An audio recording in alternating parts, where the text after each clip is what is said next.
ഗുരുതരമായി പരിക്കേറ്റ പിടിയാനയെ അവശനിലയിൽ കണ്ടെത്തി. ആനക്കുളം ഓരിലാണ് ആനയെ പ്രദേശവാസികൾ കണ്ടത്. ആനയുടെ പിറകുഭാഗത്ത് വലിയ മുറിവിലൂടെ പഴുപ്പ് പുറത്തേക്ക് ഒലിച്ചിറങ്ങുന്ന സ്ഥിതിയാണ്. കഴിഞ്ഞ ബുധനാഴ്ചയാണ് ഗുരുതര പരിക്കേറ്റ കാട്ടാനയെ ആനക്കുളം ഓരിൽ വെള്ളത്തിൽ തന്നെ നിൽക്കുന്നത് പ്രദേശവാസികളുടെ ശ്രദ്ധയിൽപ്പെട്ടത്. തുടർന്ന് കാട്ടാനയെ നിരീക്ഷിച്ചപ്പോഴാണ് പിൻഭാഗത്ത് വലിയ രീതിയിലുള്ള മുറിവ് കണ്ടത്. ഇതേ തുടർന്ന് പ്രദേശവാസികൾ ഉദ്യോഗസ്ഥരെ വിവരം അറിയിച്ചു. കാട്ടാനകൾ പരസ്പരം കുത്തുകൂടിയത് മൂലമുണ്ടായ മുറിവാകാമെന്ന് മനുഷ്യ വന്യജീവി സംഘർഷ ലഘൂകരണ കോർഡിനേഷൻ മെമ്പറായ കെ ബുൾബേന്ദ്രൻ പറഞ്ഞു. ഈ വാലിന്റെ ഭാഗത്ത് പുറകുവശത്തു നിന്നും ആനയുടെ ഈ കൊമ്പിന് കുത്തു കിട്ടിയ രീതിയിലാണ് കാണാൻ സാധിച്ചത്. വലിയ മുറിവാണ്, പുഴു കഴിക്കുന്നുണ്ട്.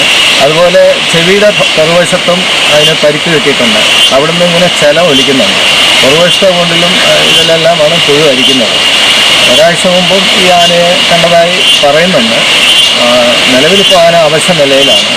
അപ്പം ഫോറസ്റ്റ് ഉദ്യോഗസ്ഥർ എല്ലാം നിരീക്ഷിക്കുകയും വെറ്റിനറി ഡോക്ടർ അടക്കമുള്ള ഒരു സംഘമാണ് എത്തിയത്. ഇതിന് വിദഗ്ധ ചികിത്സ കൊടുക്കുവാനുള്ള എല്ലാ നടപടികളും എടുത്തതായിട്ടാണ് റേഞ്ച് ഓഫീസർ അറിയിച്ചത്. ഒരു കാലിന് സ്വാധീനക്കുറവുമുണ്ട്. ചെവിയുടെ പിൻഭാഗത്തും മുറിവേറ്റതായി നിരീക്ഷണ സംഘം പറഞ്ഞു. കാട്ടാനകൾ പതിവായി വെള്ളം കുടിക്കാനെത്തുന്ന ഓരിൽ വെള്ളത്തിൽ തന്നെ നിൽക്കുകയായിരുന്നു ഈ പിടിയാന. തുടർന്ന് വനത്തിനുള്ളിലേക്ക് കയറി.